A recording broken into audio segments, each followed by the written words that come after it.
ហេតុអ្វីបានជាអ្នកមិនគួររត់នៅពេលដែលអ្នកឃើញខ្សែភ្លើងតង់ស្យុងខ្ពស់ធ្លាក់មកដីនៅក្បែរនោះ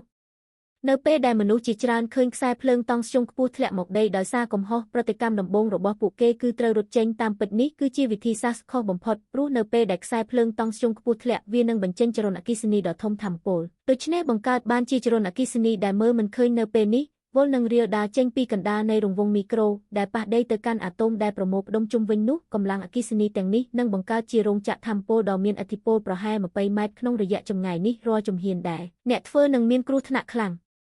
ណាស់ព្រោះមានរន្ធនៅគ្រប់ចំណុចនៅលើដីជាមួយនឹងចង្គៀងសេញនៃ Heikoten តើខ្ញុំអាចសួរពេលនេះបានទេភ្លើងឆក់ពេលដើរគឺបណ្ដាលមកពីភាពខុសគ្នានៃសក្តានុពលវាងជើងទាំងពីរនៃរាងកាយរបស់មនុស្សនៅពេលដែលជើងមួយស្ថិតនៅក្នុងតំបន់ដែលមានសក្តានុពលខ្ពស់ហើយជើងមួយទៀតស្ថិតនៅក្នុងតំបន់ដែលមានសក្តានុពលទាបចរន្តអគ្គិសនីនឹងហូរកាត់រាងកាយរបស់អ្នកពីសក្តានុពលខ្ពស់ទៅសក្តានុពលទាបហើយចរន្តនេះគឺគ្រប់គ្រាន់ដើម្បីបង្កគ្រោះថ្នាក់ធ្ងន់ធ្ងរដល់អ្នក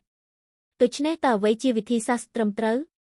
នៅពេលដែលអ្នកជួបនឹងខ្សែភ្លើងតង់ស្យុងខ្ពស់ធ្លាក់អ្នកអាចមានអារម្មណ៍ស្ពឹកបន្តិចប៉ុន្តែកុំភ័យស្លន់ស្លោនៅពេលនេះព្រោះតង់ស្យុងឆ្លងកាត់ខ្សែអាស្រ័យលើចម្ងាយរវាងអ្នកនិងចំណុចដីក៏ដូចជាចម្ងាយរវាងអ្នកជើងបន្ទាប់មកអ្នកអាចលើកជើងមួយហើយលោតលើជើងមួយ